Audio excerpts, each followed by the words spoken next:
الحمد لله رب العالمين وأفضل الصلاة وأتم التسليم على سيدنا محمد وعلى آله وصحبه أجمعين.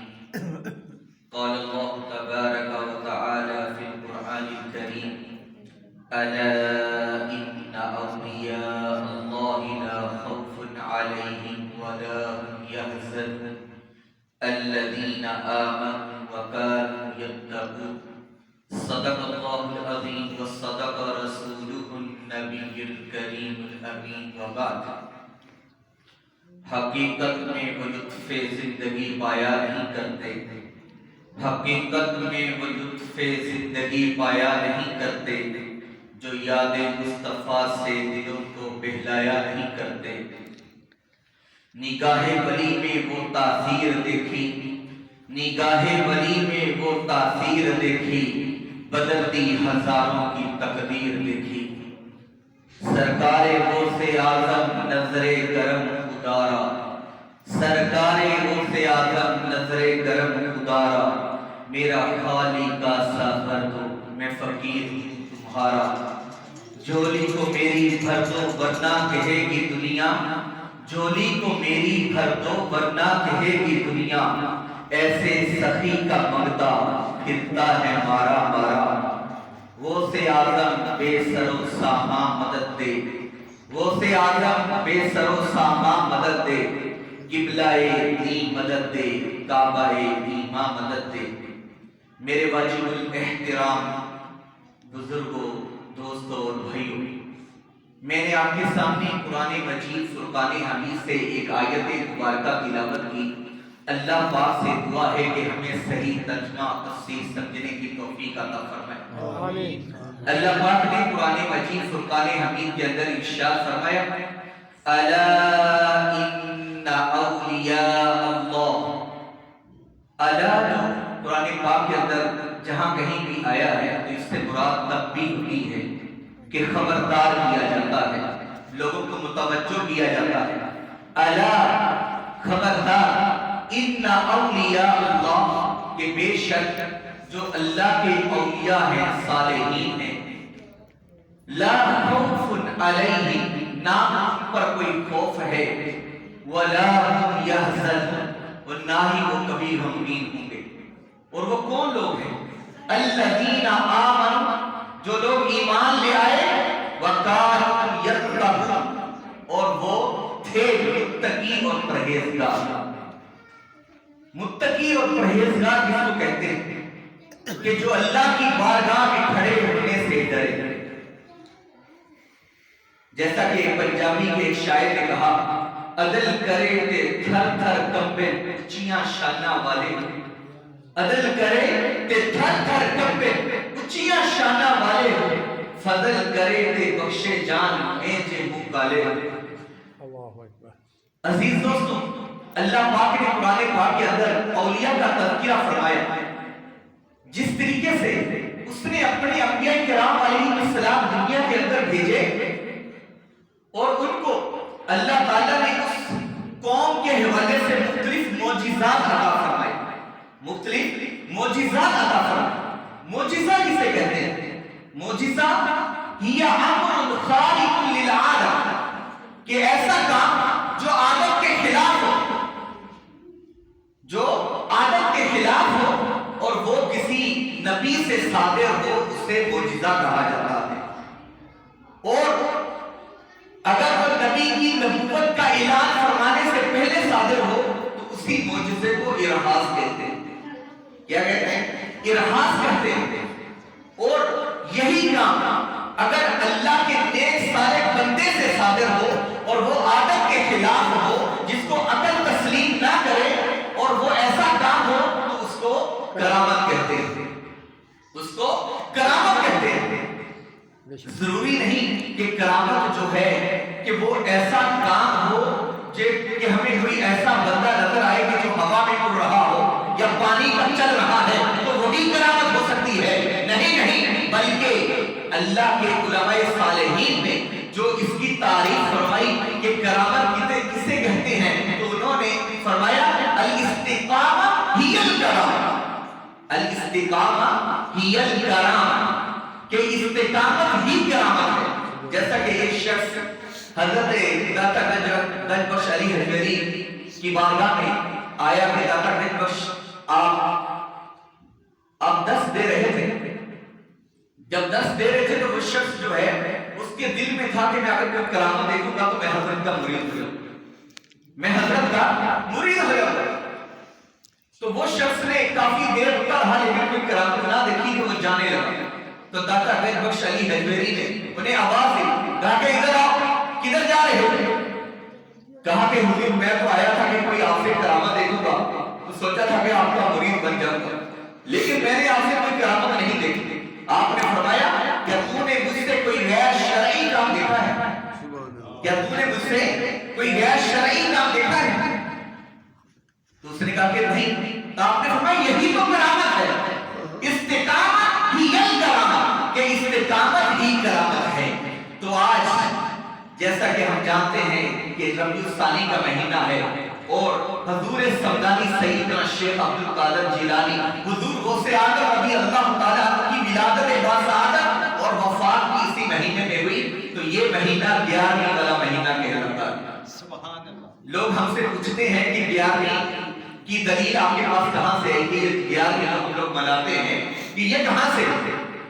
بخاری شریف کی حدیث ہے، بخاری شریف کی حدیث ہے کہ حضرت انس بن مالک رضی اللہ تعالیٰ عنہ فرماتے ہیں کہ نبی کریم علیہ السلام کی شادی ہو رہی، آپ کی شادی ہوئی مدینہ شریف کے اندر حضرت زینب بنت جحش رضی اللہ تعالیٰ عنہ سے. تو نبی کریم علیہ السلام کی جب شادی ہو رہی تھی تو حضرت انس بن مالک کی والدہ جن کا نام ام سلیم تھا، ام سلیم نے حضرت انس بن مالک سے کہا کہ انس آج رسول اللہ کی شادی ہو رہی ہے. حضرت ام سلیم کی جو والدہ تھی وہ نبی کی رشتہ دار تھی. کہا کہ میرا دل چاہتا ہے کہ میں آج حضور کو کوئی تحفہ پیش کروں. تو کہا کہ اچھی بات ہے. تو انہوں نے حلوہ بنایا، میٹھا، انہوں نے حلوہ بنایا اور حضرت انس کو کہا کہ جا رسول اللہ کو دے آؤ. جب وہ رسول اللہ صلی اللہ علیہ وسلم کی بارگاہ میں حضرت انس بن مالک حاضر ہوئے تو حضرت انس بن مالک رضی اللہ تعالی عنہ نے وہ حلوہ حضور کی بارگاہ میں پیش کر دیا. کہا کہ یا رسول اللہ میری والدہ نے آپ کے لیے تحفہ بھیجا. تو نبی کریم علیہ السلام نے فرمایا انس جاؤ فلاں فلاں صحابی کو بلا لاؤ اور اگر رستے میں تجھے کوئی اور ملے تو اس کو بھی بلا لاؤ. حضرت انس کہتے ہیں میں باہر نکلا، جن کو میں نے بلانا تھا ان کو پیغام دینے کے لیے جب چلا تو رستے میں مجھے مختلف صحابہ ملتے گئے. میں سب کو دعوت دیتا گیا کہ رسول اللہ بلا رہے ہیں، سب رسول اللہ کی بارگاہ کی طرف آتے گئے. یہاں تک کہ جب میں واپس آیا تو دیکھا کہ 300 صحابہ کرام جو ہے رسول اللہ کی بارگاہ میں پیش ہوئے. پھر رسول اللہ صلی اللہ علیہ وسلم نے اس حلوے پر آپ نے کچھ پڑھ کر آپ نے دعا مانگی اور پھر آپ نے فرمایا کہ انس اس کو سب پہ تقسیم کر دو. کہتے ہیں کہ وہ تو صرف جو حلوہ تھا وہ صرف ہم نے 3 سے 4 آدمی کے لیے بنایا تھا اور وہ حلوہ پورے 300 صحابہ کرام کو پورا آ گیا. سبحان اللہ. 300 صحابہ کرام کو پورا آ گیا. تو نبی کریم علیہ السلام کی یہ حدیث مبارکہ جو ہے یہ دلیل ہے 11ویں شریف کی کہ نبی کریم علیہ السلام نے ختم کی دلیل عطا فرمائی کہ رسول اللہ صلی اللہ علیہ وسلم نے اس پر پڑھ کر اور پھر لوگوں میں تقسیم فرمانے کا حکم فرمایا. تو یہی دلیل ہے سب سے بڑی دلیل جو بخاری شریف کے اندر موجود ہے. حضرت غوث اعظم سیدنا شیخ عبد القادر جیلانی حضور غوث اعظم رضی اللہ تعالی عنہ ان اولیاء صالحین میں سے ہیں جن کے بارے میں اللہ تعالی نے قرآن پاک کے اندر ارشاد فرمایا الا ان اولیاء اللہ کہ اللہ کے اولیاء پر نہ کوئی خوف ہے نہ کوئی غم ہے. الذین آمنوا وکانوا یتقون، اور وہ کون تھے جو متقی اور پرہیزگار تھے. حضرت غوث اعظم رضی اللہ تعالی عنہ کی ولادت باسعادت یکم رمضان مبارک سحری کے ٹائم پر، جب سحری کے ٹائم پر آپ کی ولادت کی تو آپ کی والدہ نے آپ کو دودھ پلایا اور پورا دن حضور غوث اعظم رضی اللہ تعالی عنہ نے دودھ نہیں پیا اور جب افطار کا ٹائم ہوا پھر آپ نے دودھ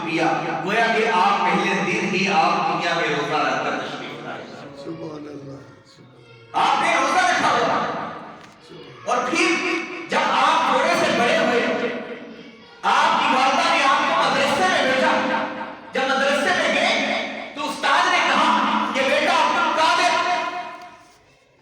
پڑھے میرے ساتھ اعوذ باللہ من الشیطان الرجیم بسم اللہ الرحمن الرحیم۔ تو حضور غوث اعظم نے پڑھنا شروع کیا، یہاں تک کہ آپ نے ایک ہی مجلس کے اندر 18 سپارے استاد کو سنا دیے، 18 سپارے سنائے۔ تو استاد نے کہا کہ بیٹا تم نے کسی اور مدرسے میں بھی تعلیم حاصل کی ہے؟ تو حضرت شیخ عبد القادر جیلانی حضور غوث اعظم نے فرمایا کہ استاد میں نے جب پیدا ہوا تھا تو میری والدہ 18 سپاروں کی حافظ ہے، میری والدہ روزانہ مجھے دودھ پلاتے ہوئے قرآن شریف کی تلاوت کرتی رہتی تھی، اور میں سنتا ہوا اس کو یاد کرتا رہتا تھا، اس لیے مجھے 18 سپارے ہو چکے ہیں۔ سبحان اللہ، سبحان اللہ۔ یہ حضور غوث اعظم رضی اللہ تعالیٰ عنہ کی کرامت کہ بچے چھوٹی سی عمر میں کچھ نہیں کر سکتے، لیکن اللہ تعالیٰ نے حضرت حضور غوث اعظم کو اس قدر حافظہ عطا فرمایا کہ بچپن ہی میں دودھ پیتے ہوئے عمر میں آپ نے 18 سپارے یاد کر لیا۔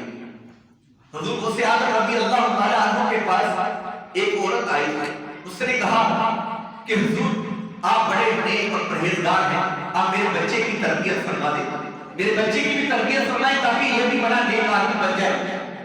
تو وہ آپ نے فرمایا کہ اپنے بچے کو چھوڑ دو، تو اس نے اپنے بچے کو چھوڑ دیا، وہ آپ کے پاس تربیت حاصل کرنے لگا، مجاہدات اور ریاضات حاصل کرنے لگا۔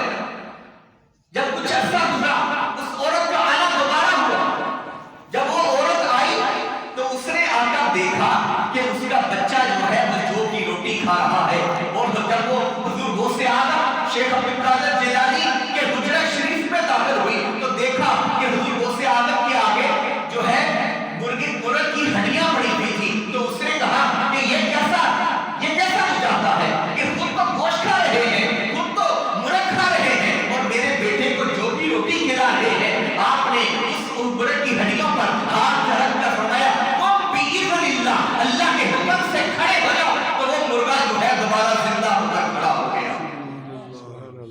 آپ نے فرمایا کہ جب تمہارا بیٹا مجاہدات اور ریاضات کے بعد اس مقام پر پہنچے گا تو پھر تمہارا بیٹا بھی جو چاہے وہی کھائے گا، پھر وہی کھائے گا۔ تو اولیاء صالحین کے لیے اللہ تعالیٰ نے کون سی کسوٹی رکھی ہے کہ وہ اللہ کا قرب حاصل کر دیتے ہیں۔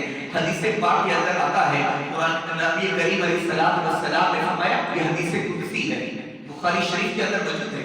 نبی کریم علیہ السلام نے فرمایا من عاد لی ولیا فقد آذنته بالحرب، من عاد لی ولیا فقد آذنته بالحرب، جس نے میرے ولی کے ساتھ دشمنی لی میں اس سے اعلان جنگ کرتا ہوں۔ یہ کس کا فرمان ہے؟ اللہ تعالیٰ نے فرمایا ہے زبان رسول سے، لیکن معانی اس کے اللہ تعالیٰ کی طرف سے ہیں۔ حدیث قدسی اور قرآن میں فرق ہے کہ قرآن کے الفاظ بھی اللہ تعالیٰ کی طرف سے ہیں اور اس کے معنی بھی اللہ تعالیٰ کی طرف سے ہیں، لیکن حدیث قدسی اسے کہتے ہیں کہ جس کے الفاظ رسول اللہ کی زبان سے ہوں اور معنی اللہ تعالیٰ کی طرف سے ہوں، اسے حدیث قدسی کہا جاتا ہے۔ عزیز دوستو، نبی کریم صلی اللہ علیہ وسلم نے فرمایا ان اللہ تبارک و تعالی قال کہ اللہ تعالیٰ نے فرمایا من عاد لی ولیا فقد آذنته بالحرب، جس نے میرے ولی سے دشمنی لی میں اس سے اعلان جنگ کرتا ہوں۔ تو جو اللہ کے ولی سے دوستی کر لے اس کا کیا حال ہوگا؟ اگر دشمنی کرے تو اللہ تعالیٰ اس سے جانے اعلان جنگ فرما رہا ہے۔ دو جگہ اللہ تعالیٰ نے اعلان جنگ فرمایا، وہ کون سی جگہ ہیں؟ ایک جگہ کہ اگر کوئی شخص سود کا کاروبار کرتا ہے تو اس سے اعلان جنگ فرمایا۔ اللہ تعالیٰ نے فرمایا کہ جو سود کا کاروبار کرتے ہیں ان الذین یحاربون اللہ ورسولہ، وہ اللہ اور اس کے رسول کے ساتھ جنگ کر رہے ہیں، تو پھر تو اللہ کے ساتھ جنگ کرے گا اس کا کچھ بچے گا نہیں بچ سکتا۔ تو جو اللہ کے ولی سے دوستی کر لے تو پھر اس کا کیا عالم ہوگا، اس کو اللہ تعالیٰ کتنی اس کو برکتیں عطا فرمائے گا۔ اور اللہ تعالیٰ نے اللہ نبی کریم صلی اللہ علیہ وسلم فرماتے ہیں وما تقرب الی عبدی بشیء احب الی مما افترضته الیہ، کہ میرا بندہ میرے قریب کب ہوتا ہے جب وہ فرائض کی تکمیل کر لیتا ہے تو میرے قریب ہو جاتا ہے. وما يتقرب الیہ بالنوافل، یہ رب بندہ جب نوافل کی کثرت کرتا ہے، نوافل پڑھتا ہے، قیام اللیل کرتا ہے، تہجد کی نماز پڑھتا ہے، فرضوں کے علاوہ، تو بندہ میرے قریب تک ہوتا چلا جاتا ہے. حتی محبہ، میں یہاں تک کہ اس سے محبت کر لیتا ہوں. فإذا أحببته، جب میں اس سے محبت کر لیتا ہوں، كنت سمعه الذي يسمع به، میں اس کی سماع ہو جاتا ہوں جس سے وہ سنتا ہے. وبصره الذي يبصر بها، میں اس کی آنکھیں ہو جاتا ہوں جس سے وہ دیکھتا ہے. ويده التي يبطش بها، میں اس کے ہاتھ ہو جاتا ہوں جس سے وہ کچھ پکڑتا ہے. ورجله التي يمشي بها، میں اس کے پاؤں ہو جاتا ہوں جس سے وہ چلتا ہے. وإن سألني لأعطينه، اگر وہ میرا بندہ مجھ سے سوال کر لیتا ہے تو میں اسے ضرور عطا فرما دوں گا. جب بندہ اللہ کا قرب حاصل کر لیتا ہے تو اللہ تعالیٰ فرماتا ہے میں اس کے کان ہو جاتا ہوں جس سے وہ سنتا ہے، میں اس کی آنکھیں ہو جاتا ہوں جس سے وہ دیکھتا ہے، میں اس کے ہاتھ ہو جاتا ہوں جس سے وہ پکڑتا ہے، اور میں اس کے پاؤں ہو جاتا ہوں جس سے وہ چلتا ہے. اور یہی نہیں ختم فرمایا، کہا کہ اگر وہ میری طرف کوئی سوال کر لے، مجھ سے سوال کر لے تو میں اسے ضرور عطا فرما دوں گا. لَأُعْطِيَنَّهُ، یہاں پہ انہیں تاکید لَأُعْطِيَنَّهُ وَلَا يَسْتَعَاذَنِ لَأُعِيذَنَّهُ، اگر مجھ سے کسی بات کی پناہ لے لے تو میں اسے پناہ بھی دے دیتا ہوں. تو اس حدیث کے مصداق کتنے اولیاء کے اولیاء صالحین ہیں جن میں سب سے پہلے نمبر پر حضرت سیدنا فاروق اعظم رضی اللہ تعالیٰ. حضرت سیدنا فاروق اعظم مسجد نبوی کے اندر منبر رسول پر تشریف فرما ہے اور فرما رہے یا ساریہ الجبل الجبل، اے ساریہ پہاڑ کی طرف دیکھو، اے ساریہ پہاڑ کی طرف دیکھو. اب ساریہ کہاں پر ہے؟ وہ روس کے قریب، چائنا کے قریب جو ہے وہاں پر جہاد ہو رہا تھا. حضرت عمر فاروق جب آپ نے منبر پر فرمایا یا ساریہ الجبل الجبل، اے ساریہ پہاڑ کے پیچھے دیکھو، تو لوگوں نے کہا، ایک شخص نے حضرت علی کے جانب بیٹھا ہوا تھا، اس نے کہا کہ حضرت عمر کو جنون تو نہیں ہو گیا؟ آپ نے فرمایا اس کو انہ امیر المؤمنین، خاموش ہو جاؤ کہ وہ مسلمانوں کے امیر ہیں. کچھ عرصہ بعد حضرت ساریہ کا واپس آنا ہوا مدینہ. جب آئے تو لوگوں نے پوچھا کہ ساریہ جہاد کے اندر تمہارے ساتھ کوئی غریب قصہ پیش آیا؟ انہوں نے کہا کہ ہاں، ایک دن جہاد کر رہا تھا، لڑائی ہو رہی تھی، بہت زیادہ زور و شور کے ساتھ لڑائی ہو رہی تھی کہ اتنے میں نے ایک آواز سنی جو حضرت عمر فاروق کی آواز کی طرح تھی، کہ مجھے آواز دینے والے نے کہا کہ ساریہ پہاڑ کی طرف ہو جاؤ.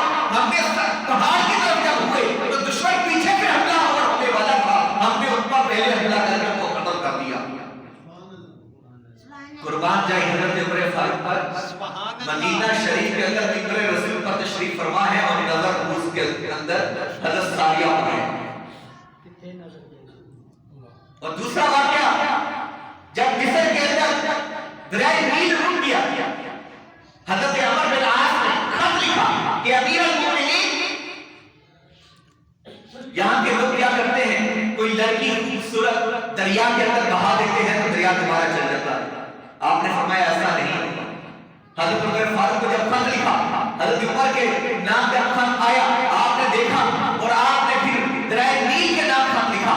آپ نے فرمایا یا ایھا النیل ان تکن انت تجری بنفسہ فلا ضرورت لنا واما اذا تجری فی اللہ، اگر وہ اللہ کے حکم سے چلتا ہے فلا تقف الی الان. تو حضرت عمر فاروق نے جب یہ خط لکھا بسم اللہ الرحمن الرحیم کے نام سے، تو پھر حضرت عمر بن عاص کے پاس جب خط پہنچا تو آپ نے وہ خط کا جو رکا تھا، جو چھوٹا سا خط تھا، وہ آپ نے درائے نیل کے اندر ڈالا. جیسے ہی ڈالنا تھا پانی ایسے چلا کہ آج تک درائے نیل کبھی نہیں ہوگا. سبحان اللہ، درائے نیل آج تک کبھی نہیں ہوگا. تو اسی حدیث کے مصداق حضرت عمر فاروق کے اللہ تعالیٰ نے فرمایا کہ میں ان کے کان ہو جاتا ہوں جس سے وہ سنتے ہیں، میں ان کی آنکھ ہو جاتا ہوں جس سے وہ دیکھتے ہیں، میں ان کے ہاتھ ہو جاتا ہوں جس سے وہ پکڑتے ہیں، میں ان کے پاؤں ہو جاتا ہوں جس سے وہ چلتے ہیں. وَإِن سَأَلَنِي، اگر وہ مجھ سے سوال کرنے لَأُعْطِيَنَّهُ، تو میں انہیں ضرور عطا فرما دیتا ہوں. حضور غوث رضی اللہ تعالیٰ عنہ کو اللہ تعالیٰ نے بے شمار معجزات جب عطا فرمائے، تو ابھی میں نے جو معجزات آپ کو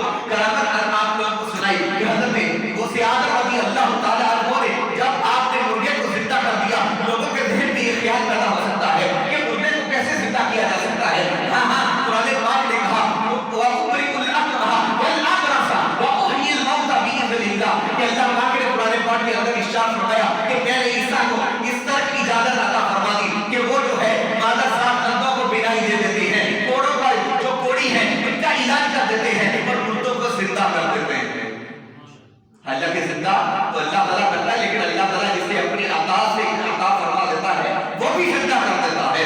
حضور غوث اعظم رضی اللہ تعالیٰ عنہ کے پاس ایک عیسائیوں کا وفد آیا، انہوں نے کہا کہ اے عبد القادر، تم لوگ کہتے ہو کہ ہمارا نبی سب سے افضل نبی ہے، سید الانبیاء ہے، اللہ کے تمہارے نبی نے کسی مردے کو زندہ نہیں کیا، ہمارے نبی نے تو عیسیٰ نے مردوں کو زندہ کیا ہے، تو اس میں تمہارے نبی کی کون سی فضیلت ہے؟ حضرت غوث اعظم رضی اللہ تعالیٰ عنہ نے فرمایا کہ اے اعلان کرنے والے، اے عیسائی، مجھے بھی ایک ایسی قبر پر لے جا، ایسے قبرستان میں لے جا جو بسیدہ ہو چکا ہو، مجھے وہاں پر لے جاؤ۔ آپ نے اس نے کہا کہ وہاں جا کر کیا کریں گے؟ آپ نے فرمایا کہ تم میرے نبی کی بات کر رہے ہو، میرا نبی تو ضرور دور کی بات ہے، میں آپ کا اگلا سا غلام ہوں، میں یہی کام کر لیتا ہوں۔ حضور غوث اعظم رضی اللہ تعالیٰ عنہ کو جب اس قبرستان میں لے جایا گیا تو آپ پرانی سب سے جو قبر ختم ہو چکی تھی اس کے پاس لے جایا گیا، کہا کہ اس قبر سے مردے کو زندہ کر کے دکھاؤ، اس قبر سے مردہ زندہ کر کے دکھاؤ۔ تو حضور غوث اعظم رضی اللہ تعالیٰ عنہ نے اس قبر والے سے آپ نے فرمایا کہ یہ قبر والا بولے بھی؟ اس نے کہا کہ زندہ کرنا بڑی بات ہے، بولنے کی تو دور کی بات ہے۔ تو آپ نے فرمایا قم بإذن اللہ، اللہ کے حکم سے کھڑا ہو جا۔ وہ مردہ زندہ ہو کر کھڑا ہو گیا، وہ مردہ زندہ ہو کر کھڑا ہو گیا۔ تو یہ ہے اللہ کے اولیاء صالحین، جب وہ اللہ کا قرب حاصل کر لیتے ہیں تو پھر اللہ تعالیٰ سے جو کہتے ہیں وہ ہو جاتا ہے، وہ اللہ کی کل کا مصداق بن جاتے ہیں۔ جیسا کہ اللہ تعالیٰ جب کسی چیز کا ارادہ فرماتا ہے تو فرماتا ہے کن ہو جا، تو وہ چیز ہو جاتی ہے۔ اسی طریقے سے مردوں کا زندہ کرنا دور کی بات نہیں ہے، قرآن پاک میں ہے وَإِذْ قَالَ إِبْرَاهِيمُ رَبِّ أَرِنِي كَيْفَ تُحْيِي الْمَوْتَىٰ، اے ہمارے رب تو مجھے بتا دے تو مردوں کو کیسے زندہ فرمائے گا۔ ماشاءاللہ، آپ شامی صاحب تشریف لائیں کھڑے۔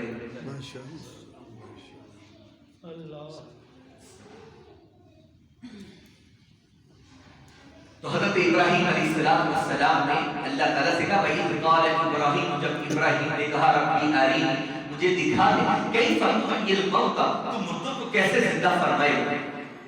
تو اللہ تعالیٰ نے فرمایا قال أَوَلَمْ تُؤْمِنْ، کیا تمہیں ایمان، اس پر ایمان نہیں رکھتے؟ تو حضرت ابراہیم علیہ السلام نے عرض کی قال بلا، کیوں نہیں، وَلَكِنْ لِيَطْمَئِنَّ قَلْبِي، میں تو اس لیے پوچھ رہا ہوں تاکہ میرے دل کو اطمینان ہو۔ تو اللہ تعالیٰ نے فرمایا قال فخذ أربعة من الطير، چار پرندوں کو لے، قال فخذ أربعة من الطير فصرهن، ان کو اپنا گرویدہ بنا لے، إليك ثم اجعل على كل جبل منهن جزءا۔ اللہ تعالیٰ نے فرمایا جب وہ تمہارے کہنے پر، تمہارے اشارے پر چلنا شروع کر دیں، تم انہیں اشارہ کرو تو آ جائیں، تم انہیں اشارہ کرو تو دور چلے جائیں، پھر وہ تمہارے جب گرویدہ ہو جائے تو پھر ان کو ذبح کر دو۔ جب ذبح کیا آپ نے ان کے گوشت کو خلط ملط کر دیا، آپس میں ملا دیا، اور پھر آپ نے ان کے گوشت کے ٹکڑوں کو مختلف پہاڑوں کے اوپر رکھ دیا، اور پھر اللہ تعالیٰ نے فرمایا ثم ادعُهن يأتينك سعيا، پھر اپنے پرندوں کو بلا۔ حضرت ابراہیم علیہ السلام نے چار پرندوں کا جب گوشت کر کے ان کو آپ نے ان کے ٹکڑوں کو رکھ دیا، ان کی جو دمیں تھی وہ اپنے پاس رکھ لی، اور پھر آپ نے اپنے پرندوں کو پکارا ثم ادعُهن يأتينك سعيا، جب آپ نے پرندوں کو پکارا تو وہ دوڑتے ہوئے ان کا گوشت ہوا میں بے وقت ہوتا گیا، یہاں تک کہ وہ دوڑتے ہوئے آئے اور اپنی دموں سے آ کر مل کر دوبارہ زندہ ہو گئے۔ سبحان اللہ، سبحان اللہ۔ وَأَنَّ يَأْتِينَكَ سَعْيًا، وہ تمہارے پاس دوڑتے ہوئے آئیں گے۔ وَاعْلَمْ أَنَّ اللَّهَ عَزِيزٌ حَكِيمٌ، اور پھر جان اللہ تعالیٰ جاننے والا اور حکمت والا ہے۔ تو یہ جب اللہ تعالیٰ نے حضرت ابراہیم کو کیا کہا کہ ان مردہ پرندوں کو بلانا، ان مردہ پرندوں کو بلانا۔ اور آج کہتے ہیں نا کہ جو انتقال کر جائے اللہ کا ولی اگر زندگی میں ہے تو ہو سکتا ہے اس سے ہم مدد مانگ سکتے ہیں، لیکن اگر انتقال کر جائے تو پھر کیسے مانگ سکتے ہیں؟ یہی دلیل ہے ثم ادعُهن يأتينك سعيا، ان مرے ہوئے پرندوں کو بلانا اور دوبارہ دوڑتے ہوئے تمہارے پاس زندہ ہو گئے۔ امام غزالی فرماتے ہیں من یستمر فی حیاتہ، جس سے اس کی زندگی میں مدد مانگنا جائز ہے، تستمر فی بعد مماتہ، اس کی موت کے بعد اس سے مدد مانگنا جائز ہے۔ یہ اللہ کے اولیاء صالحین